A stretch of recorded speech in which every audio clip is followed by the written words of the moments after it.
체온이 1도가 늘면은 면역이 100%가 늘어난다고. 그리고 체온이 1도가 떨어지면 면역이 30%가 떨어진다. 어떻게 해서든지 체온을 높이는 방법.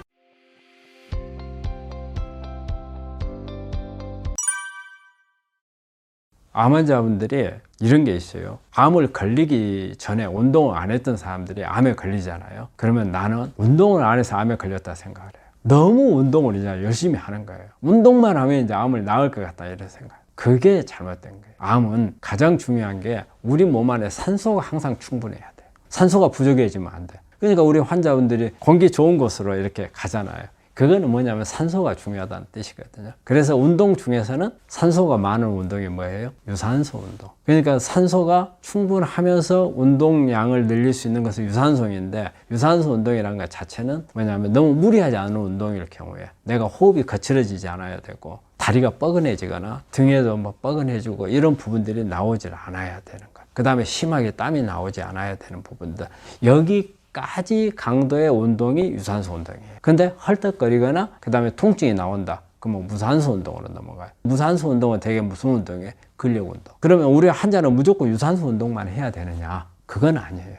그래서 보통 환자분들이 운동을 권하는 시간이 하루에 한 50분에서 1시간이거든요. 대부분의 시간은 유산소 운동을 하고 마지막 마무리할 때 5분에서 한 10분 정도는 우리는 근력 운동을 하라고. 근력 운동을 해야 근육이 길러져요. 우리 암 환자분들이 수술이나 항암, 방사선 받고 또 스트레스 받고 힘들다 보니까 근육이 다 빠져버려요. 근육이 빠지면 우리 암세포는 어때요? 조화락해요. 왜? 암세포가 우리가 음식을 먹게 되면 누가 제일 많이 가져가요? 제일 1번으로 가져가는 게 뭐겠어요? 제일 빨리 가져가서 암세포가 제일 빨리 가져가요.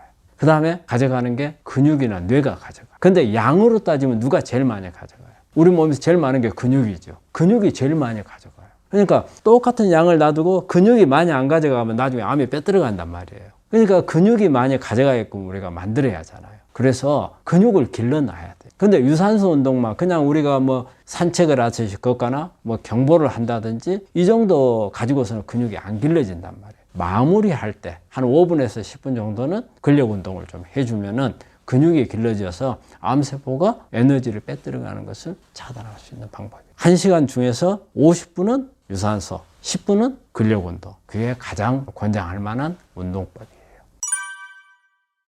우리가 이 체온이 우리 암 환자들한테는 아주 중요해요. 우리 암 환자들의 체온을 재면 거의 대부분 저체온 환자들이 많아요. 우리가 정상적으로 체온은 아침에 막 일어났을 때 36.5도, 그 다음에 오후 한 4시쯤 되면 36.8도가 정상 체온이에요. 근데 우리가 실제적으로 우리가 체온의 한계는, 정상 체온의 한계는 37도 2부까지예요. 우리 환자분들이 37도 2부면 열이라고 생각을 하는데 37도 2부까지가 정상 체온이거든요. 그러니까 가능하면 36.5도에서 37.2도까지를 유지하는 게 좋거든요.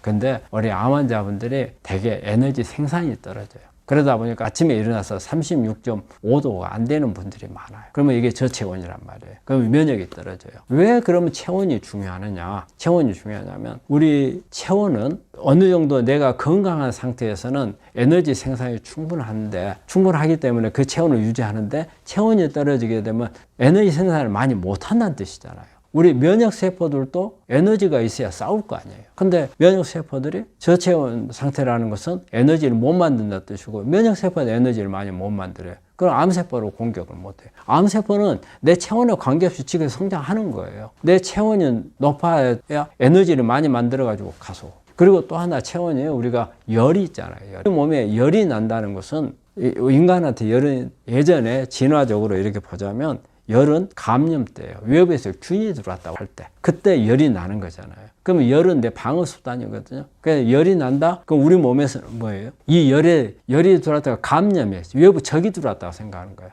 그러면 이 적하고 싸우는 것에 누가 싸워요? 우리 면역세포가 싸우죠. 그래서 면역세포가 강화를 시켜요.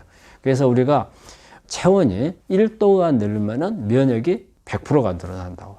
그리고 체온이 1도가 떨어지면 면역이 30%가 떨어진다고. 어떻게 해서든지 체온을 높이는 방법, 우리 몸에 열을 주는 방법이 암치료에 중요해요. 그래서 이제 나오는 게 이제 뭐 고주파, 온열 치료라든지, 우리 암 환자분들 어때요? 찜질방이라든지 뭐 사우나라든지 이런 데 많이 가잖아요. 그게 도움이 되는 부분. 암 환자들은 체온을 어떻게 해서든지 높이는 게 중요하다. 그래서 우리가 집에 생활하는 것도 온돌이 건강에 좋다는 것도 바로 그런 거예요. 열을 항상 밑에서 주잖아요. 근데 우리가 침대 생활을 하면은 그렇지 못하잖아요.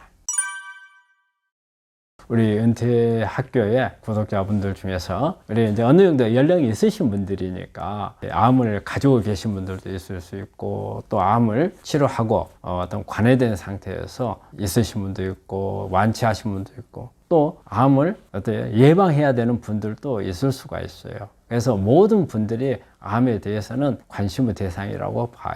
저는 이제 오랫동안 환자들을 보면서 치료도 하고 또 예방하는 방법들을 많이 알리려고 노력을 많이 했어요.